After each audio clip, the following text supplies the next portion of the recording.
Seringkali saat teman-teman menulis unit test, untuk melakukan testing biasanya kita melakukan inisialisasi objek yang akan kita testing. Dan itu kita lakukan di banyak function karena mungkin satu function kita buat function unit testnya sendiri-sendiri. Kita ambil contoh seperti codingan saya ini. Di sini aku punya 3 function test untuk melakukan testing di masing-masing function kalkulator. Ada function tambah, ada function kali, dan ada function bagi. Kemudian di tiga function unit test ini aku buat inisialisasi objek kalkulator. Seperti ini. Di contoh ini mungkin sederhana, aku cuma pakai new kalkulator gitu aja. Bayangkan kalau setiap kita melakukan inisialisasi objek kalkulator, kita butuh objek lain untuk dimasukkan ke objek tersebut. Pasti bakalan ribet kalau tiap function kita inisialisasi, mengcopy coding yang sama berulang-ulang. Untuk menghindari pengulangan kode tersebut, di unit test kita bisa menggunakan yang namanya test dependency yang biasanya ditandai dengan tag @depend. Ini memungkinkan untuk kita sekali membuat function, untuk kita membuat objek atau sesuatu, entah objek, entah data, yang kemudian output dari function tersebut kita pakai di testing-testing yang lain. Kita jalankan dulu yang ini, yang testing yang sekarang udah aku tulis ini. Teman-teman bisa buka konsolnya, kemudian arahkan ke project unit testnya kita.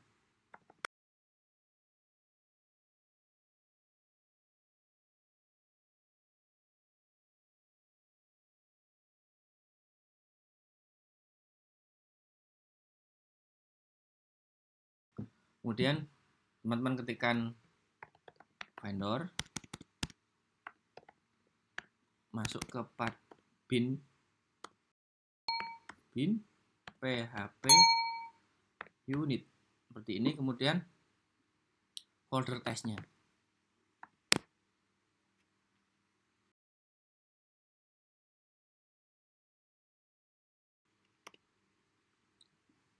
Kemudian kita mau pakai ringkas kode ini untuk menghindari pengulangan ketika aku buat objek ini menggunakan tag depend.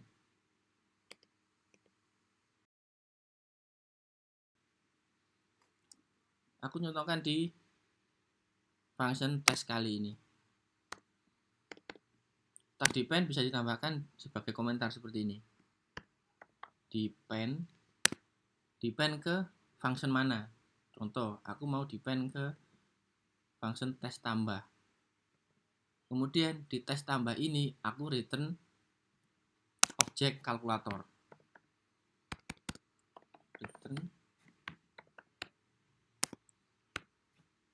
Dan di sini aku tambahkan sebagai parameter fungsinya objek kalkulator.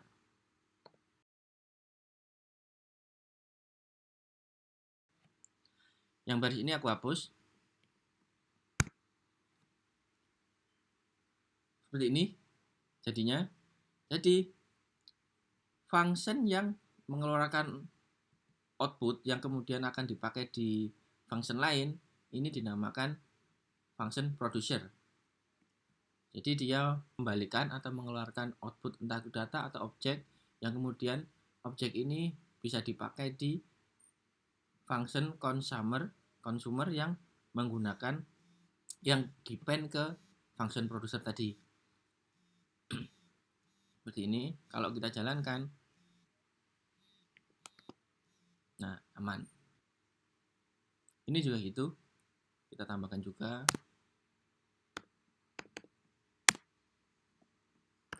@depend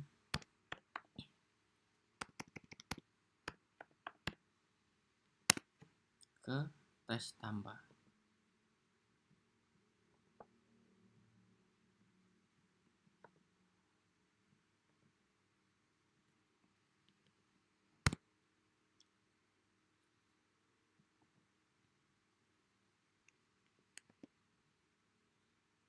Bisa dilihat sekarang kita tidak melakukan berulang-ulang inisialisasi objek.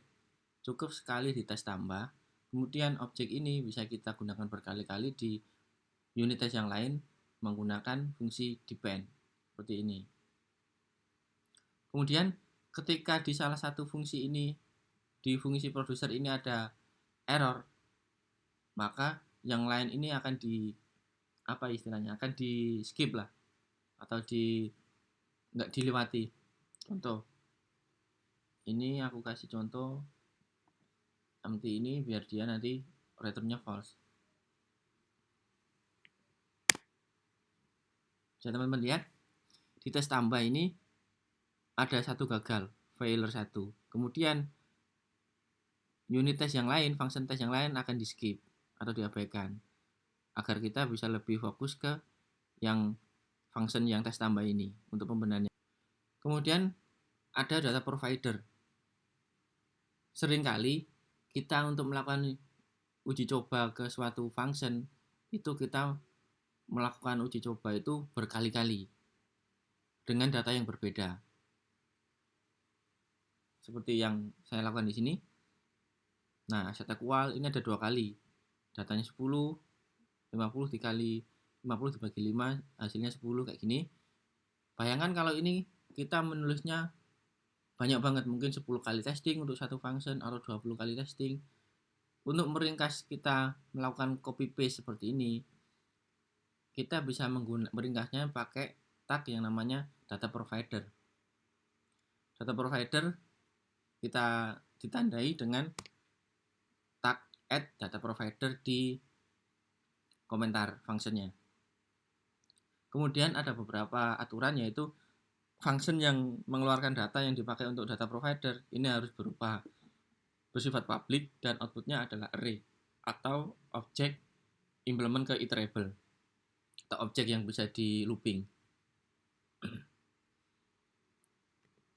Contoh codingnya seperti ini. Jadi kita asumsikan kita punya function untuk testing test add. Kemudian kita masukkan datanya integer, data yang akan ditambahkan A, B, kemudian hasil yang kita harapkan. Di sini kita cuma sekali tulis this asset same seperti ini. Kemudian ini kita kasih tag data provider ke function mana yang mengeluarkan data yang akan kita tes. Addition provider. Nah, kemudian kita buat function ini addition provider yang outputnya berupa array. Array di sini strukturnya seperti ini. Harus sama seperti dengan ini yang kita inputkan di sini sebagai parameter. Jadi 0 ini akan di looping per satu baris, kemudian yang data yang depan ini nanti akan diisikan ke variabel A, yang tengah kemudian akan diisikan ke variabel B, dan yang terakhir ini akan diisikan sebagai nilai expected atau nilai yang diharapkan. Oke, kita langsung coba di coding kita ya. Kita asumsikan buat function data tambah seperti ini, yang outputnya adalah array. Kita set arraynya seperti ini. Aku maunya contohnya 12 ditambah 2 sama dengan 14. Kemudian 3 ditambah 4 sama dengan 7. Kemudian 1 ditambah 2 sama dengan 3. Kemudian ada lagi minus 10 ditambah 5 sama dengan minus 5. Kemudian kita kasih contoh 5 aja. 34 tambah 6 sama dengan 40. Kira-kira seperti ini. Kemudian kita tambahkan di function tambah. Kita asumsikan ini adalah variabel A, kemudian variabel B, kemudian expected. Kembali seperti ini. Expected ini bisa teman-teman pakai di sini. Yang depan ini nggak usah, berarti satu aja. Ini bisa diganti $A dan $B. Kemudian jangan lupa kita tambahkan tag depend di sini. Data provider. Ini kemudian panggil nama metodenya atau nama functionnya.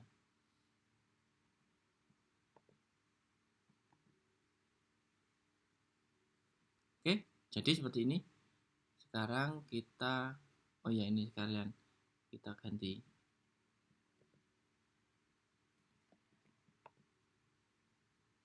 Ini yang lain, ini yang nggak make sense, kita hapus saja.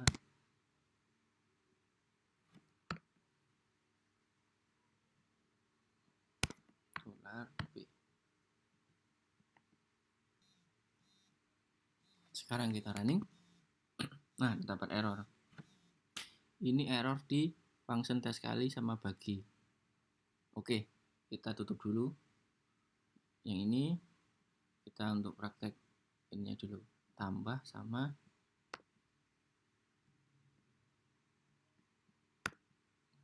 bagi sama kalinya itu tutup.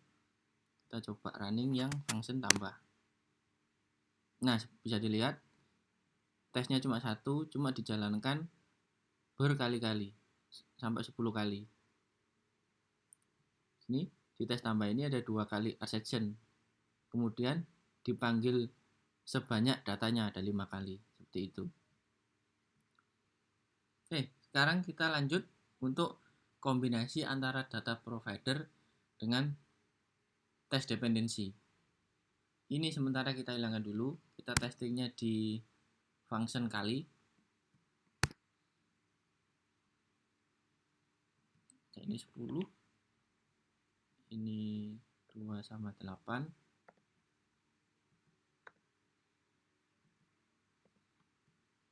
Kita uji cobanya di function tambah. Nih, kita buat lagi satu. Kita buat satu data kali 12 kali 2, kita asumsikan 24, 3 kali 4, 3 kali 4 kita isi 12, kemudian 1 kali 2, 2, min 10 sama min 3 kali 5 ada min 50. Kemudian ini nggak usah banyak-banyak, anggap aja 4 kali 6, 24. Ini data kali. Kemudian seperti ini. Fungsi tes kali ini kita depend ke tes tambah, kemudian kita tambahkan untuk data providernya ke data kali seperti ini. Kemudian kita tambahkan float A, float B, kemudian expected seperti ini. Kita ini $expected, kita ganti, dan kali ini $A dikali $B. Oke, selesai. Sekarang kita coba running. Nah, oke, jalan seperti ini. Jadi di sini kita assertion sekali, kemudian function ini dipanggil sebanyak data yang kita sediakan, seperti itu, dan semuanya oke. Sekarang kita coba yang function bagi.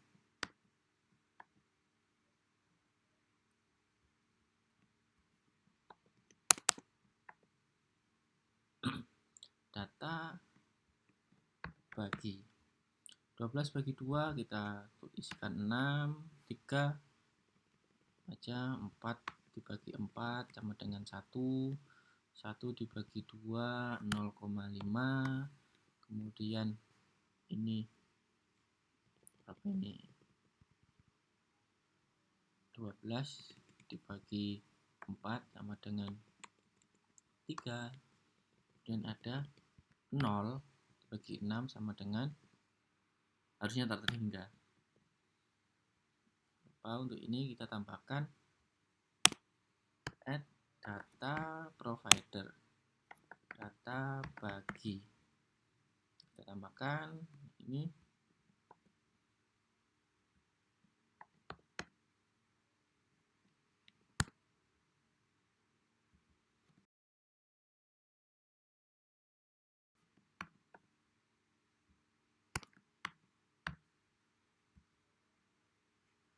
Oke, selesai. Kita running lagi.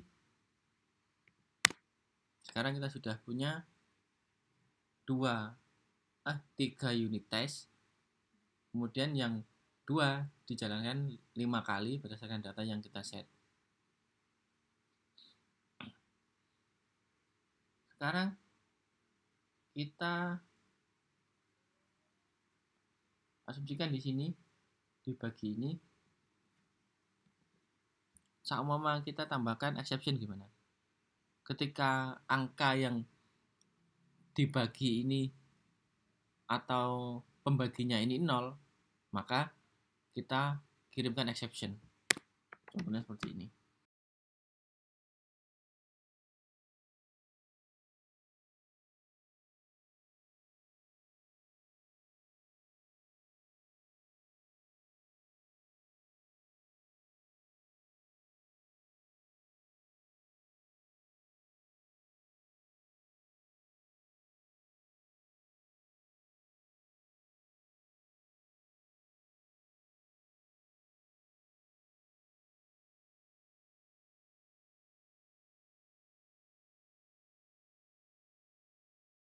Kita kasih penanda, kita kasih exception jika 0 ini, jika di pembaginya adalah bilangan 0, maka kita kirim sebuah exception untuk menandakan bahwa tidak bisa melakukan pembagian dengan bilangan 0. Tuh, kita tambahkan lagi satu data, 2, 0, kemudian 0. Kita running seperti ini. Maka di coding kita akan masuk ke exception division by zero yang kita buat tadi. Tapi akhirnya di unit test kita akan dapat error 1 karena kita masuk ke exception. Terus gimana kalau kita ini maunya exception, tapi kita tetap pakai exception, tapi di unit testingnya ini kita bisa semuanya ke tes, termasuk yang exception juga. Untuk terkait exception, kita lanjut bahas di video selanjutnya. Terima kasih.